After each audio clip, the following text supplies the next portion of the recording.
I'm here today with Kaleb Bryan with Auto Cave in Dallas. The Auto Cave is one of the largest buy here, pay here operators in the Dallas-Fort Worth market. Kaleb and I have known each other for going on 5 years. Yep. We've done 2 deals together, 2 automotive facilities, this one in South Dallas on Camp Wisdom and one on Watson Road in Arlington. And just here to talk today really about Kaleb's business and how he perceives me as his broker, why he's using me as a broker. I think y'all know that I come from an automotive background, 25 years in the automobile business in Dallas-Fort Worth, so I feel like I bring a lot to the party for my automotive clients. And I use the knowledge that I gained from my dealings in the car business and dealing with my clients for my other clients that are just traditional commercial real estate buyers and sellers. There's a lot of disciplines that I think can be used and addressed in both, and we'll get into that a little later, but I'd like to have Kaleb talk a little bit about these facilities, what brought you to this facility, the things that you and I look at when we're looking at facilities, and just let our viewers hear from the man. Yeah, let's see, me and my partner, we were real frustrated. We had a property on Harry Hines, and we were slowly transitioning from leasing properties, as you know why. And the Dallas PD would put tickets on our cars because we had so many cars flooding into the streets. And I got so frustrated, I got on LoopNet actually. And my broker at the time, Rich Young, and I got on LoopNet. I saw this property here on LoopNet and had a big listing price on it. And I said, man, let's go check out this facility. We were sitting at Katy Ice House Trail, frustrated. I think we were having a beer, and I don't even drink beer, but we went there just to get out of work. And I called Rich. I said, hey, can we get in the property? I want to see it. And he's, I don't know, I don't know how soon we can see it, I said, no problem. Mitch and I both over there. They had security cameras all over the parking lot. We jump the fence, we hop in, and I don't know whoever's seen this, but it's just the reality of it. We wanted to see what we were getting into. We walked the facility, and man, we realized that this is something that we could do, we could use. We needed a big facility to expand our business. We were stuck, we were limited. We could only produce so many cars. We're in the buy here, pay here business. We've got 2 dealerships. We had 2 at the time. And we were trying to ramp up sales, and in order to ramp up sales, we had to ramp up shop production, and we needed a shop. And this facility here was perfect. We've got 30 lifts here, and we can fit, this is a 6.7 acre property. It's 40,000 square feet. It's got room for every department, cosmetics, paint and body, you name it. It's even got a nice photo booth. So we said, this is turnkey. And at the time, after we had walked it, we called our broker again. We said, let's talk about making an offer. And I think that's when we had met. Yep. We had met the opposing broker, which was Bill Bledsoe. And at that time, we got to know each other. And in fact, this used to be one of the largest buy here, pay here dealerships in the nation, Drive Time. This used to be a Drive Time location. And they're great guys. We had a great time getting to know those guys. And your clients were awesome. I think they believed in us, and they believed in our story, and gave us a great deal and opportunity. And so that was 5 years ago, and here we are. At the time, too, it was actually perfect because the market in South Dallas was, here on Camp Wisdom, was so damn rough that we were avoiding bullets flying, homeless, you name it. It was just coming through here, and we had to really work through those years to clean everything up and prevent theft and all of those things. And that brings me to the point. I've talked many times about ugly properties and challenging properties, and that's really where the buys are. And I told Kaleb when he came down there, I said, because I'd had many, as a matter of fact, here's an interesting fact. This used to be a Bledsoe Dodge. Oh, wow. Yeah, that's right. You told me Dodge, that. Summer Chrysler Jeep Dodge, and then it became a Bledsoe Dodge, and then we moved it to 67. You worked here before? Yeah. I actually have been at this dealership working. But the neighborhood was a little bit better back then. It deteriorated, but over time, I knew the neighborhood was going to get better because 35, the construction on 35, you've heard me say it 1,000 times, go where the infrastructure is coming. So I knew there was a multi-billion-dollar project expanding 35 and 67. Redbird Mall was under contract with some really known developers in this market. They saw the opportunity in South Dallas. The city of Dallas identified South Dallas as an area of opportunity, an opportunity zone. So all of these things were a confluence to say there's a lot happening along 67, 20, Camp Wisdom. This whole area was about to explode with gentrification and with investment.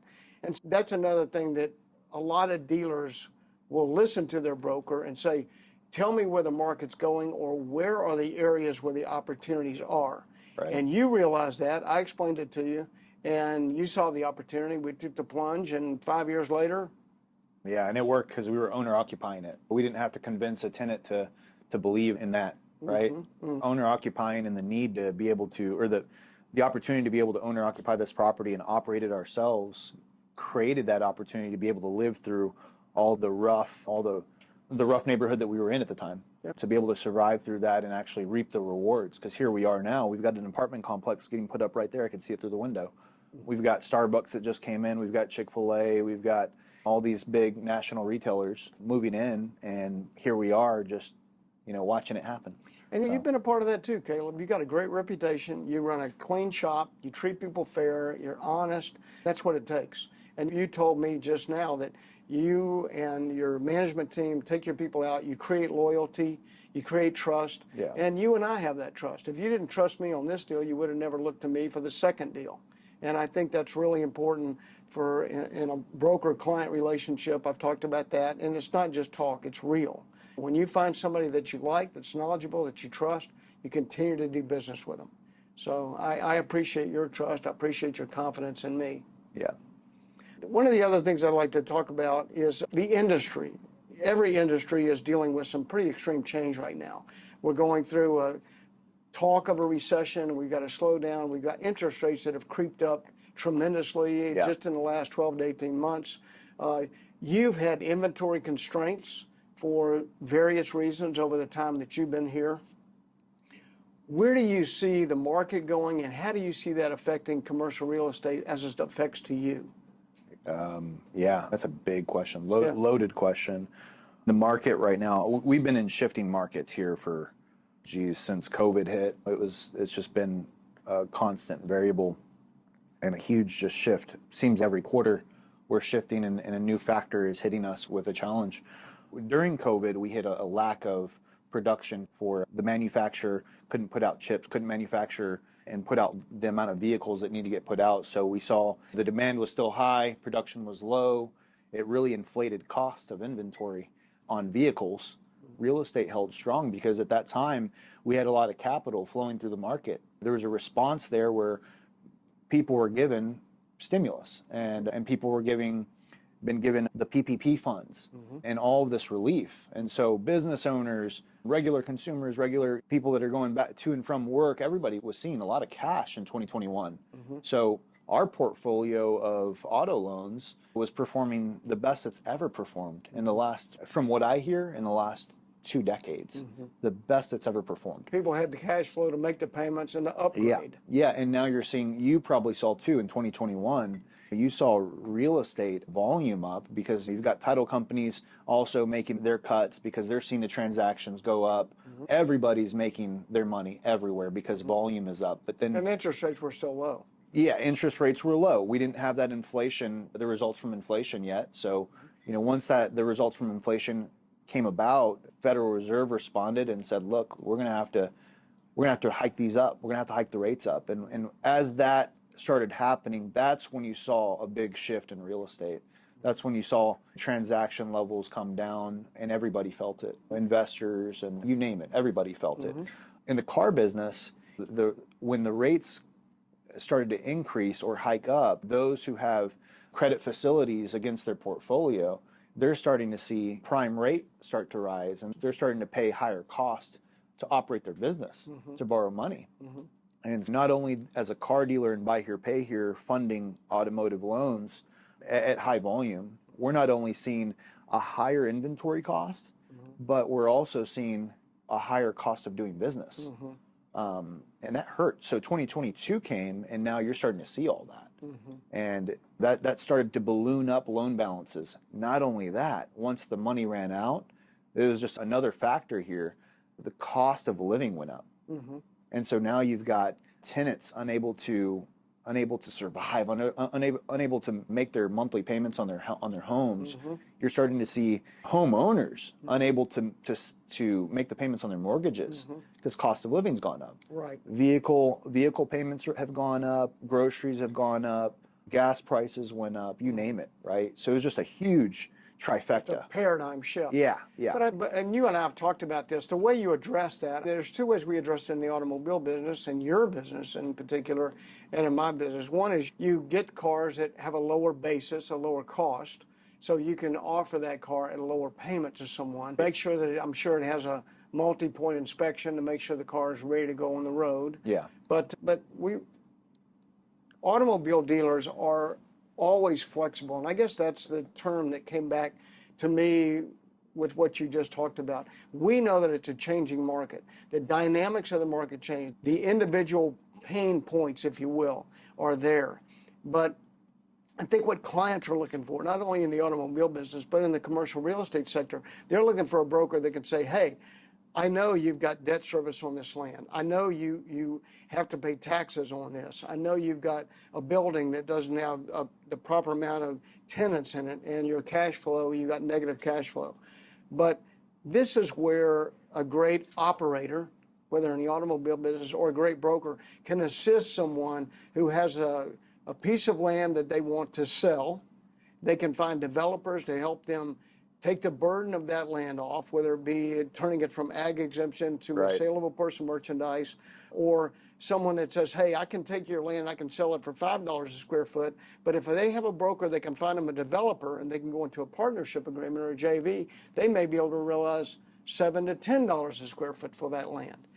As long as that land is unencumbered, debt-free, or if the debt is to a level that is acceptable to a bank and they have equity in that land and they can leverage it.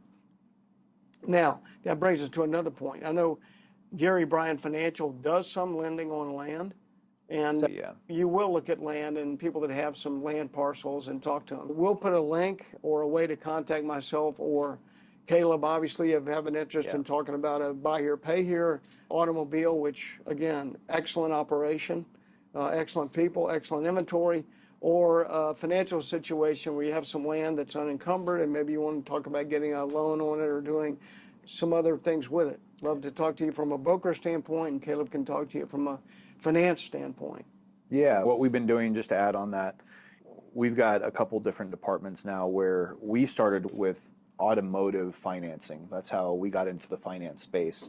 And it's myself, my business partner, my wife, we're in it together, and that branched off because when we started our reinsurance companies, when we start shifting our funds into our reinsurance company, we're able to reinvest those funds and supply those funds to our real estate company or to our hard money lending business, and we're able to then start seeing some pretty good competitive returns on those deals. So what we did in 2020 was start to open up those opportunities to people in the market that needed to buy land or that wanted to buy land that needed capital, and we would provide competitive advance rates on land and on sale price, and give them the opportunity to secure the land so that they could do what they needed to do, whether it be a development, whether it be just a quick 3-month flip. Good operators is something we look for too, and being able to provide them the financing, whether it be land or a short-term loan on quality assets. That's something that we're willing to participate in. And, That's great. And we've been able to grow that business slowly alongside our automotive lending business. That's excellent news. Yep. Kaleb bought this store, the one on Camp Wisdom, and I knew he was doing really well. I kept coming down to look at the progress he was making because, to be honest, he spent a lot of money on it, made it really nice. It was pretty much a rat when you bought it. And crickets everywhere. Yeah, crickets. There were millions of crickets. Yeah. But anyway, so he said, hey, Bill, we're looking to expand. If you find something, let me know. So at that time, I had a client that was leaving Arlington to move to Grapevine, Bob Moore Construction, and their old facility on Watson Road right off 360 was available. A really beautiful, modern kind of brick building. You've probably seen it if you live in Arlington. It was gorgeous. It is, architecturally significant. And yeah, why did you even think about me for that? Because I checked on the zoning, and the zoning allowed for automotive, and they were a construction company. Now I thought, Man, I That was can't brilliant. believe this. Yeah. Yeah, that was brilliant because when you shopped it to me, you know what we do, and it was an office building. And at the time, this is what's crazy. At the time, office is just Well, it's dying. hot. No. Office was dying off. People Oh, were. it was This is starting to. post You're right. COVID. This is That's post right. COVID. Everyone's leaving the office, Yep. and I'm like, Bill, why are you shopping me an office You're building? right. And then we walk over there, and we're like, holy crap! The construction, the quality of construction, the level of detail, the architecture. It was a gorgeous property, and I said, you know what, for the deal, this will cash flow easily just on its own. And we said, we're in on this deal, and let's make it happen. And what we didn't really think about until you brought it to light was the ability to turn it into an automotive use. And the lack of automotive in Arlington, especially right there by Six Flags, Hmm. that was a home run. That was a home run deal. It was great visibility, great traffic, good Yep. access. And then really the icing on the cake was the fact that we found the piece of land behind it that Yeah, was owned by a company out of Chicago, and they had no use for the land. yeah, And so that took your hard work as well as mine to locate those people, to get in touch with them, and to actually get that done. And yeah. so you've got additional land now, A which year and gives a half you, later. That's how long it took. yeah, Yeah. additional parking, additional access. So it was a great find. Yeah. Yeah. And that's the key too. If you know your niche, for us, automotive, so I tell Bill all the time, if he sees an automotive property or a property that could potentially have an automotive use in the future, that's a huge value add is the ability to convert into an automotive use when you're looking at a property that may be just an office building, and office buildings are suffering. And at that time, to be able to see that and forecast or foresee that we're able to convert it, that's huge. That's a huge value add. We could have flipped it. I remember getting an offer. I think I called you on it, or you called me, something like that. We had an offer on the building 6 months later. I'm not going to say how much over, but we had a significant offer over what we paid, and it made me second guess selling the building. But we're there. We're Well, out. and the thing is too, is I'm out there looking for value add. Yeah. The building was cheap by normal market standards. As you Right. said, post COVID, they wanted to dump it. They wanted to get rid of it. They were building a new building in Grapevine. I knew it was an opportunity for a buyer. And I Yep. think this goes back to the trust and the confidence you have to have in the people you do business with. It is an exhaustive effort. And that's why a lot of brokers are mediocre or fail, because they don't, number one, they don't understand the real need of what the client is looking for. Number two, they're not willing to put the effort in.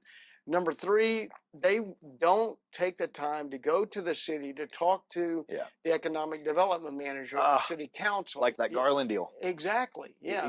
This was last week. He shopped me what is it? It's like a Indoor racetrack. racetrack or something like that. Yeah. Yeah, an indoor racetrack.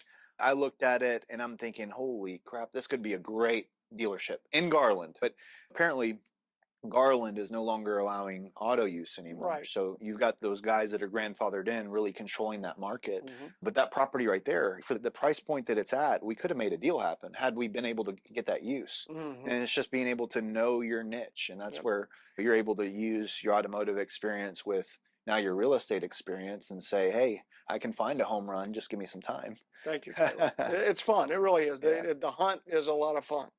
And in the end, everybody wins. And that's what makes a really good real estate deal is the buyer wins, the seller wins, the broker is there to enjoy the fruits of that, and then to grow your business and to grow other people's business. We all know that if you help other people succeed, then your success follows. Thank you for the trust again. Yeah, absolutely. Appreciate it.